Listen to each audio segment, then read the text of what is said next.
I've already started disassembling some of this car to get pieces ready for chrome plating. Took the bumpers off and ordered the exhaust system that I need to replace this to make these look better. You know, it's funny, the longer I look at this exhaust, the more wrong it is. I mean, the diameter of the rear exit pipes are pretty wide compared to the original ones. It's got the right sticker, but the wrong pipe completely. Look how short it is too. I mean, that end is probably one of these aftermarket ANSYS systems, and the way it welds in. But anyway, I got the order out for that.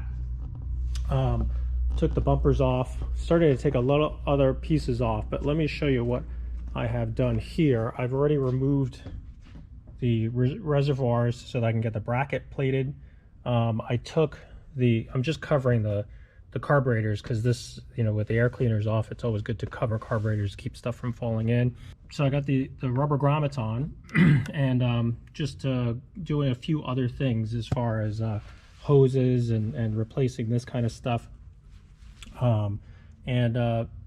Already took some of this stuff off, the stuff that needs to be CAD plated. Let me show you what I have here on the table. So the bumpers, I looked at them closely, and I think they're just going to have to be redone. I mean, if you look at the top of it, it's pretty wavy, and it's really just an eyesore to me when I look at this car. And when these are mounted on the car, the bumpers look pretty nice, but like with this distortion, because it's the bracket underneath, I don't think it's rusty. I don't know why. I mean, I think maybe they were refinished before, and the bumper material on the outside is pretty thin, so it's just a distortion that wasn't taken out. So I'm going to take this to my bumper guy, have him take a look at it and decide whether or not he can fix it. I've got a couple choices for chrome plating. I've got a guy locally that does a really nice job, and the bumpers look great, what he does, but sometimes the skill of what he can do is there's only so much you can do, and it's better to go to a metal fabricator. But I don't know if this is going to necessarily need it. I've had bumpers like this where they peeled, and the rust inside was swelling, and it needed to be cut out and re-welded and put in, and that's probably beyond his ability. But I'm going to have a word with him and see what he thinks. I mean, maybe sometimes this could just be you know, stripped down, you build up a little bit of weld, you grind it flat, and that might be all that this does. I mean, there's some surface rust on the inside of these bumpers, but they don't seem to be in that bad shape, and they're not that super thin. I mean, I've seen bumpers where they get refinished so many times that the actual bumper is too thin to even work anymore at some point. So I don't think that's the case, but you know, it's always good to take it to him and have his opinion, and he'll let me know. It's always good to have a good discussion with your vendor to see whether or not they can admit where they're in over their heads and they're ready to take it to somebody else. But it's worth having a discussion also to save my clients some money. I mean, shipping it to another plater and having it all done when it's not necessary sometimes is worth having that discussion. But sometimes you just got to take it to the specialists and have them do their job, because it's going to save money in the long term. These are the pieces that I took off. I've already bead blasted them, so they're ready for CAD plating. These are all kind of painted with this, everything here was painted black, and it really needs to be plated in white CAD, and it looks so much better when it's done. And then I took some of the distributor bolts off, because they are, as you can see, they're gold CAD, so those are not correct. So those have to go out, and since I'm doing this batch of white CAD, it's going to go out in this batch, and as I take other things that need to be white CAD. So that's moving along. The next step I want to do is I want to take the shifter out. The shifter is chrome plated, and it's a little raggedy. So I just need to take that out and send that out for chrome plating, especially since the bumper's going out. It's one of those things that often gets neglected simply because it takes a little bit of disassembly to get it out. But I think it's worthwhile. It's something that you see all the time. And but before I do any of that, which will require the seat to come out, the center console to come out, the shifter assembly disconnected, I wanted to check underneath the car to make sure that I have a mark on the transaxle. these cars are designed to go into second gear, which is with a dog leg first. You need to put it in second gear before you disconnect anything, because when everything gets disconnected here, you want to be able to get it back into position. And if you're not careful, you can lose the indexing of the transmission and really be screwed, especially on these cars. It's a little bit of a trap with Ferrari. I don't know about other ones. If there are, let me know in the comments. But I know in Ferrari, because I've only worked really with transaxles on Ferraris, is that the second gear, putting it in second gear, traps the shifter mechanism internally on the transmission. And that keeps everything in place. So the most important thing is when you do any transmission work or shifter work, put it in second gear, always leave it in second gear, move the transmission in second gear. That way, the indexing continues to work. So before I do anything, I get underneath and I double check to make sure that there's an index. And then I don't have to necessarily reference it now, but the most important thing is that when I put the car back together and something goes wrong, I can know that the transmission's in second gear. I just got to put the shifter in second gear and everything will match up and line up correctly. So I'm going to do that. And once I get that continued, then the shifter comes out. Another thing I want to do is remove the steering wheel. So the steering wheel needs to be done. It's pretty dirty. And I need to do that. So that comes out next, along with the steering shaft. Steering shaft needs to be painted as well. So just moving on. So the work begins by taking the seats out. The shifter is over on the left side, so I could probably get away with just taking the left side. But honestly, removing the console with the new seats and everything, I thought it was just safer to take both seats out. I mean, the main reason is because if the right side, as you pull the console out, if it rubbed against the new seat, there's a chance that it could scuff it. It's just such a nice interior, brand new. I really didn't want to take that chance. So it didn't take but 10 minutes more to take the right seat out. So I got that out and exposed the shifter. Was able to lay the console off to the side, so it's just kind of out of the way. And I just wanted to stop and show you something here. On the shifter, before I take it all apart, I wanted to check something. On top of the fact that I wanted to put it in second gear to make sure it locks to the transmission that I talked about, I wanted to check to see the reverse lockout. So what happens on a Ferrari with these gated shifters is first is a dog leg down and first, and then second is up, and then over, and that's second gear. So what happens is reverse is straight up. But what's interesting is there's supposed to be a reverse lockout. So if you look closely, there's a tooth down there on the shifter. I call it it's a tab. It's a shift lockout tab. And on this one, it looks like it's kind of worn out. So what happens is when I'm in first gear, that tab is going to be in the way when I shift it. And it's supposed to catch on that tab, but you can see this one's all ground away. And there's nothing stopping it, because what happens, it's supposed to happen, is you're supposed to push the shifter down, and there's literally there's like a 1/4 inch, 3/16 of an inch gap. So that's not good, because that means the shifter reverse lockout is not working on this car.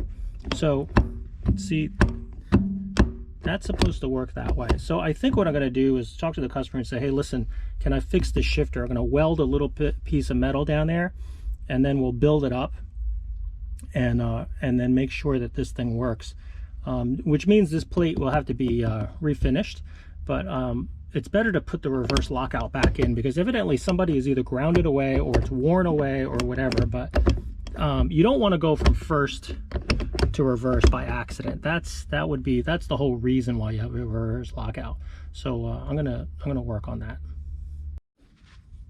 So I got the shifter removed, and you can see there's like this little tab, and it's the part of the reverse lockout mechanism, but it's pretty worn away. It's kind of like the shape of a shark fin, maybe with a little flat top. But what you have to do is you have to grind this out and just build a little bit of weld on there and reshape it, because it looks like through the years it's ground away or something, but something's ground away that that tab so that's not really working anymore. And I think there was almost like a 1/16 or an 1/8 of an inch, maybe more, that was missing from that. That was allowing the shifter to get through it, the tab that's supposed to use reverse lockout. So I'm going to add some weld to that and fix it. Okay, with the shifter tab welded back into place, if I just go into reverse, it won't go. You have to push it down and then it goes into reverse. That's the way it's supposed to work. So that way, when you're shifting along, you don't accidentally chip into reverse from first. Also, it helps to remind you that there's a reverse is up. So that way, if you're driving along, or you know, even if you lend this car to somebody and they forget, they can't get into reverse until they do the lockout. That also is a little bit safe. And when you don't have that safety, bad things can happen. So I'm glad we got that fixed. Okay, I got the shifter out of the car. It was in second gear, so when you unbolt the tower, it comes out and it allows me to get this thing disassembled. You can see now that the shifter's out of the car, how corroded this lever is. I mean, it's a steel lever, and it's just from hand sweat and everything like that. It tends to get a little rusty. So the only way to do it is to take it apart and send it out for plating. So it's actually shouldn't be too bad. I think there's a little pre-tension spring here that needs to come apart. So I think it's an inside plug. Let's see. So do this. Let's see if this will loosen up here.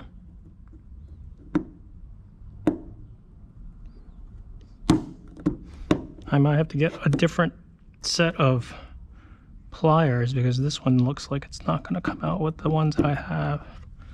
I always end up with like a different set. Maybe it will. It's trying.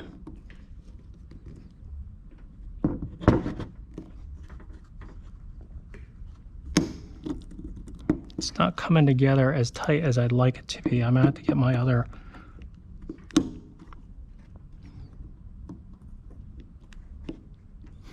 All right, let me go get another set. Should do it though. It's really close.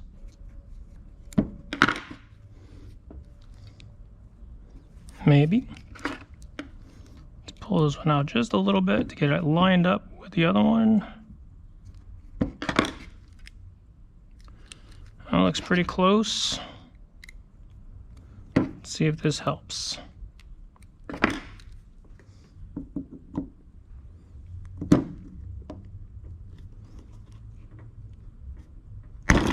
There it goes.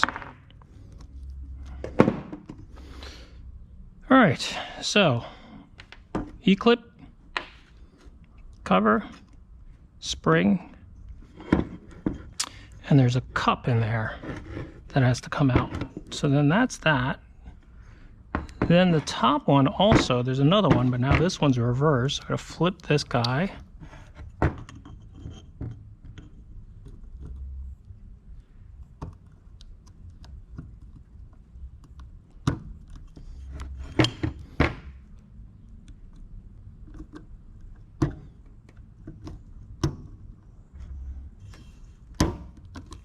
I think I have to go back to the smaller ones because these are not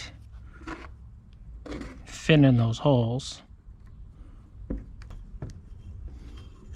See if I can push this down while I'm trying to release these little pins, because, or the E-clip, because that'll take the pressure off the.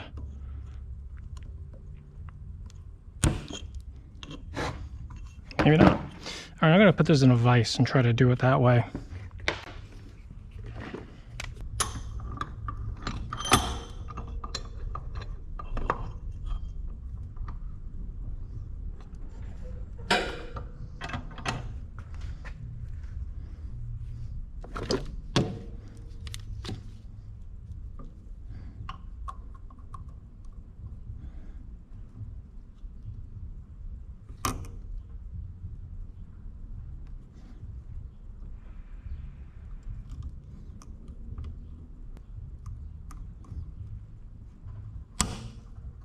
It's almost there.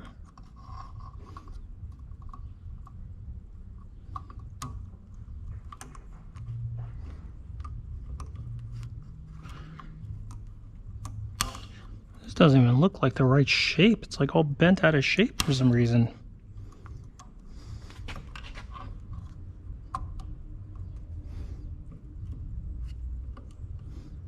Yeah, this thing's all crazy. I wonder why it won't come out. All right, well, let me get a screwdriver and try to pop it out. There it goes.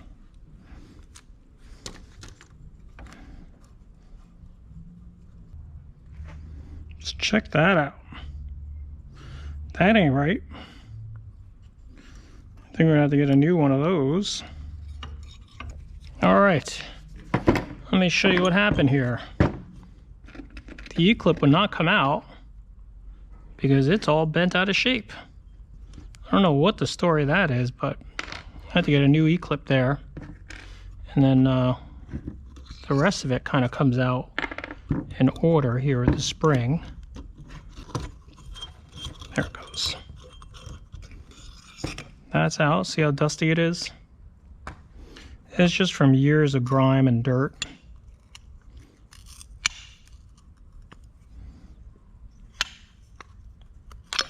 Just like that. That comes out. Whoop. Don't want to lose that spring. So you see how dirty that is. It's just old dirt and grease. The pin here, this pocket kind of a little tired. That grease in there is just kind of old and gummy.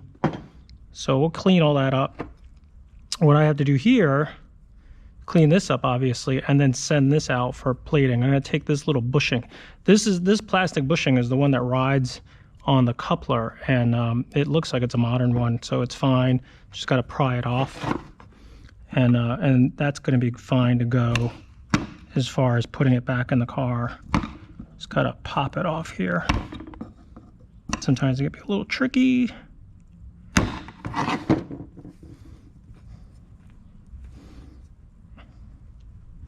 I'm not killing myself, but I'll figure that out. I'm gonna go take it to the vise. Now that I got most of these parts clean, I just wanted to show you something. So with this out, this is the ball socket that rides inside here. So when the shifter is in, that little socket rides in there. Everything kind of keeps and it's held in place with the spring. But what I was going to point out to you was that you need to check this to make sure that everything moves nice and smoothly.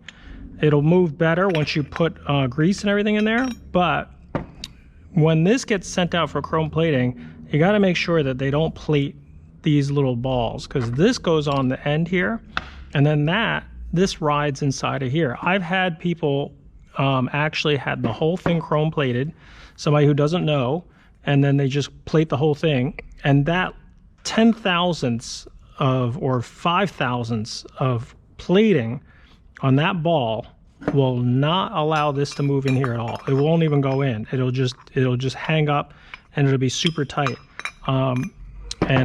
If your plater doesn't know what he's doing, that can happen. So luckily, you know, my plater is kind of used to it. He knows about this stuff, but I always remind him, just tape off the ball, make sure that no plating gets on these two little ball sockets. The rest of the thing gets plated, but really important that this doesn't get plated. Anyway, just moving on with taking the rest of the car apart.